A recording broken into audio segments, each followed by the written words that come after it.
Imagine turquoise seas, palm-fringed beaches, and friendly smiles. You land in the Philippines thinking you're living a dream. But what if that dream has two faces? Paradise or trap? In the next 18 minutes, we're going behind the Instagram sunsets to ask, what is expat life in the Philippines really like? And is it worth your move?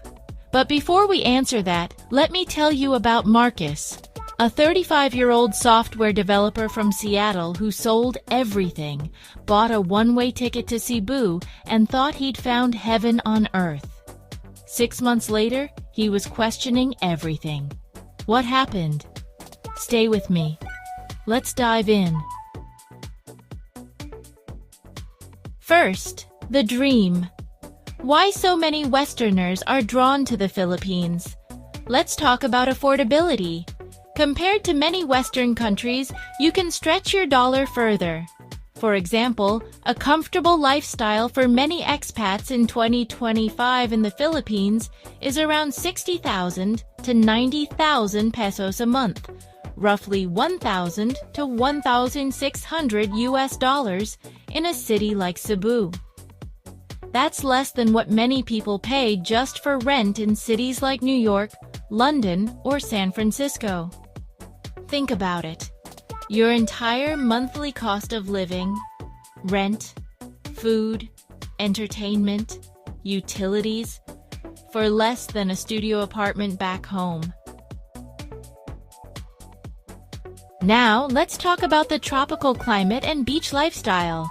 Islands, coral reefs, warm weather year-round. You're never more than a few hours from pristine beaches. Weekend diving trips, sunset boat rides, island hopping on a Tuesday afternoon because, why not? English is widely spoken. This is a huge advantage. Unlike moving to Thailand, Vietnam, or Japan, you can navigate the Philippines without learning a new language from scratch. Many digital nomads and retirees see this as a low-barrier paradise. Order food, make friends, handle business, all in English. The visa is flexible. Many visa options, e.g., the Special Resident Retirees Visa, SRRV, for those 50 plus. It opens the door to longer-term stays without the constant visa-run headaches. So yes, on paper, the Philippines looks like paradise. But here's what they don't tell you in the travel vlogs. And this is where Marcus's story starts to unravel. Because 3 weeks after arriving, he discovered something that changed everything. But we'll get to that in a moment. First, let's talk about what really happens when the honeymoon phase ends. Welcome to the other side. The side you don't always see in glossy promos. 1. Housing and cost surprises. While the Philippines is still relatively cheap, rental and living costs in big cities have risen. In Manila, a single person's monthly cost, excluding rent, is estimated at around 90,000 pesos, 1,500 plus US dollars, for a comfortable lifestyle. A person wrote on an expat forum, "The Philippines is not as cheap as many think, base figure US 2K plus per month to live a comfortable life here." And here's the kicker. That comfortable life often means compromises. Maybe your apartment doesn't have hot water. Maybe the AC unit sounds like a jet engine. Maybe you're living further from the city center than you'd like because the nice condos are actually expensive. 2. Infrastructure and services. Some regions still struggle. Unstable internet in remote areas, power cuts in less developed regions, long wait times at public hospitals. Remember Marcus, the software developer? His first project deadline came up.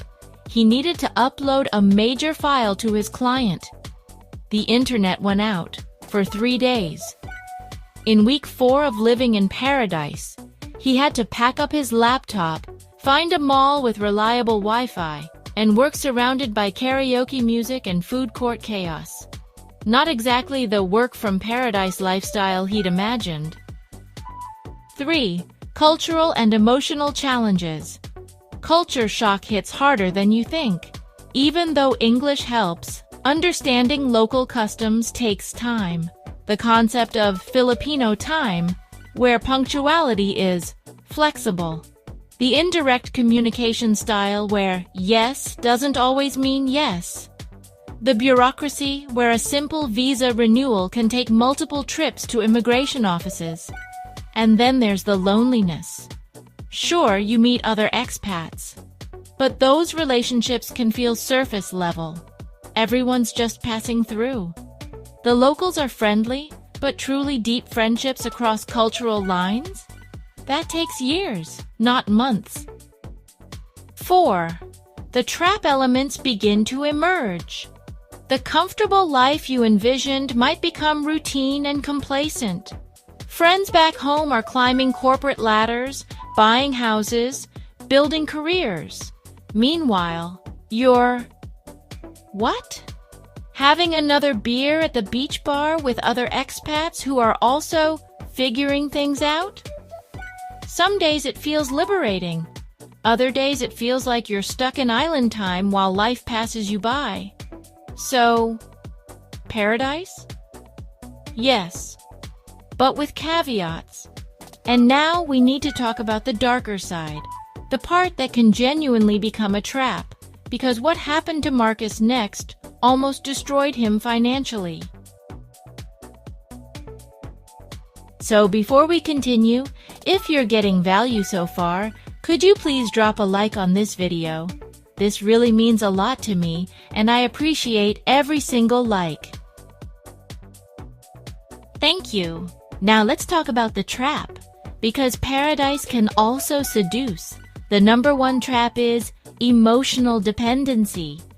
Many expats arrive excited, build social life around local friends or partners, then stay longer than they planned. Not always because of paradise, but because they feel rooted or emotionally tied. You meet someone, fall in love.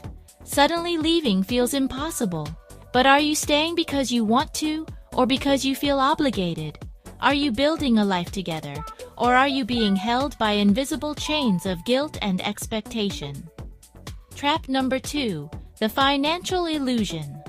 What looks affordable might hide costs of imported goods, frequent flights back home, or supporting family abroad. One blog noted that while everyday items are cheap, imported foods and other comforts quickly raise costs. Here's what happened to Marcus. He met someone, a local woman. They fell fast. Within 2 months, there were conversations about helping her family, a sick parent, a sibling's school fees, repairs to the family home. Suddenly, his $2,500 monthly budget became $2,500, then $3,000.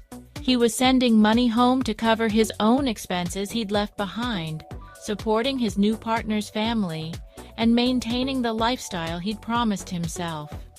The cheap paradise was now costing him more than living in Seattle. Trap number 3, stagnation risk.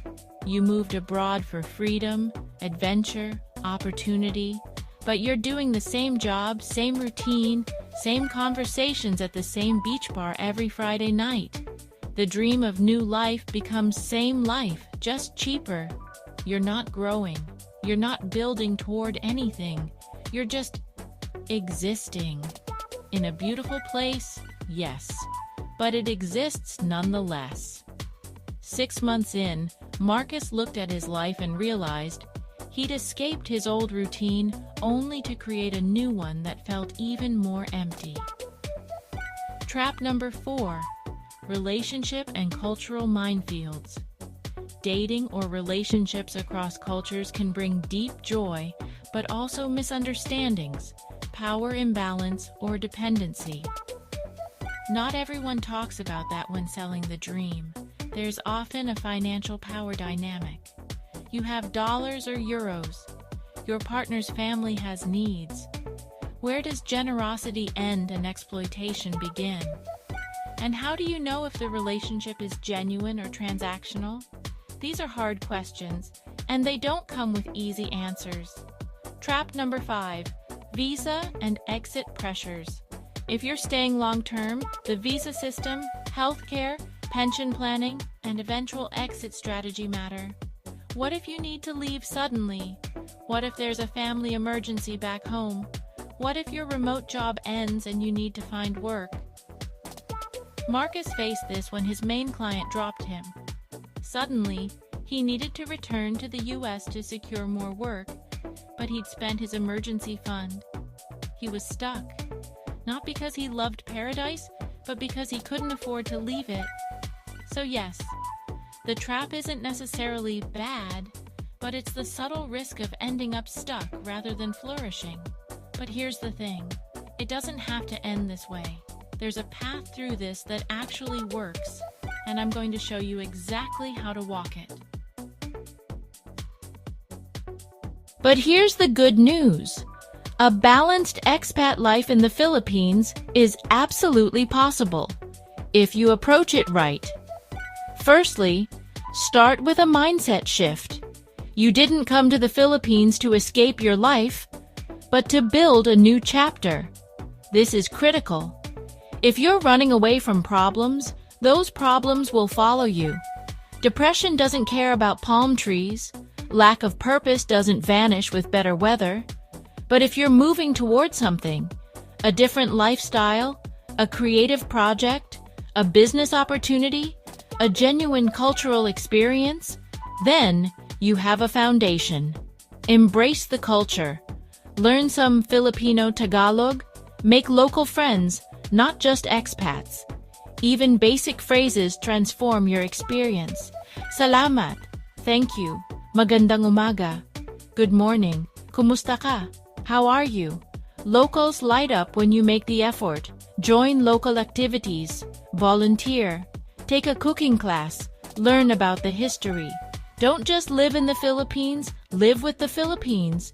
Accept that things will not be perfect. Infrastructure will have flaws. Paperwork will take time, and life will be different. The internet will go out. The power will be cut during a storm. The government office will be closed for a random holiday. Your package will take 3 weeks instead of 3 days. If you approach these as frustrating obstacles, you'll be miserable. If you approach them as part of the adventure, as stories you'll tell later, as lessons in patience, you'll thrive. Learn to budget realistically. If you want comfort, expect monthly spending of over 100,000 pesos. That's over 2,700 US dollars in major cities. Smaller provincial cities can come in much cheaper. Plan for unexpected costs such as annual visa renewals, occasional flights home, unexpected medical costs, and replacements for things that break in the humidity. Pick your base wisely. For more amenities, better infrastructure, higher costs, a more expat community, but also more pollution and traffic, Manila and Cebu are your best shot. In smaller cities or islands, you get to experience a slower pace, fewer Western comforts, lower costs, a more authentic cultural experience, but also more isolation and fewer conveniences. Where you choose changes everything. Some expats thrive in the hustle of Manila. Others need the quiet of a small island. Neither is wrong, but one might be wrong for you. If you're working remotely or a digital nomad, check internet reliability beforehand. Test it. Have backup options. Consider time zones with your clients or employer. Find co-working spaces or reliable cafes. If retired, build local community. Engage in hobbies. Explore local culture. Volunteer. Take up diving, photography, writing, and painting. Retirement isn't about doing nothing. It's about doing what matters without the pressure of a paycheck. Your exit strategy and long-term planning are also vital.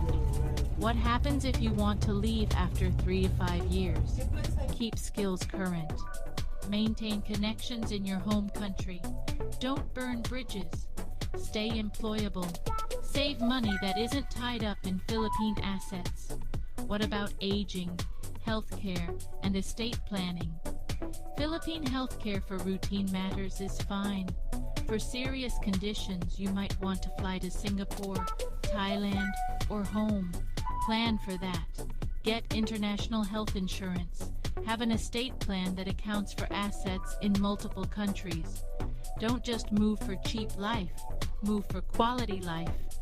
In short, paradise and trap can coexist. Your experience depends on your approach. Now, let me show you the exact numbers that prove this can work, or prove it can't, because what I'm about to share will help you make your final decision. Let's pull in some real numbers. One dataset shows that a budget lifestyle, province's simple living, for expats in 2025 is around 40,000 to 50,000 pesos a month. That's about 700 to 900 US dollars. Comfortable city living jumps to 60,000 to 90,000 pesos. That's roughly 1,000 to 1,600 US dollars. And luxury in Manila can get to above 110,000 pesos. That is over 2,000 US dollars. For Manila specifically, a single person's monthly cost, excluding rent, was estimated at 90,721 pesos. A Reddit commenter made this post. So yes, you can make it far cheaper than in the West, if you live modestly, outside premium areas, and aren't chasing the luxuries. But if you want high-standard Western-style living, the budget climbs. And finally, one of the most important stats, moving costs. One guide shows startup and relocation costs, visa, flights, accommodation, motorbike, in 2025 could total 1.4 million pesos, above 25,000 US dollars for a moderate lifestyle. So make sure you're planning not just a monthly budget, but a moving-in budget too. So, is expat life in the Philippines a paradise? Yes, in many ways it can be. The beaches, the sun, and the potential for a refreshed lifestyle are real. Is it a trap? It can be. If you arrive expecting perfection, don't budget realistically, don't integrate, or forget to plan for the long term. Here's the takeaway. It's your mindset and your preparation that decide whether it becomes paradise for you or something else. If you're thinking of making the move, ask yourself, what kind of life do I really want? What will I trade? What won't I compromise on? If you like this video, then you should love the next one. How much you need to earn in the Philippines to be rich? Click to watch it now.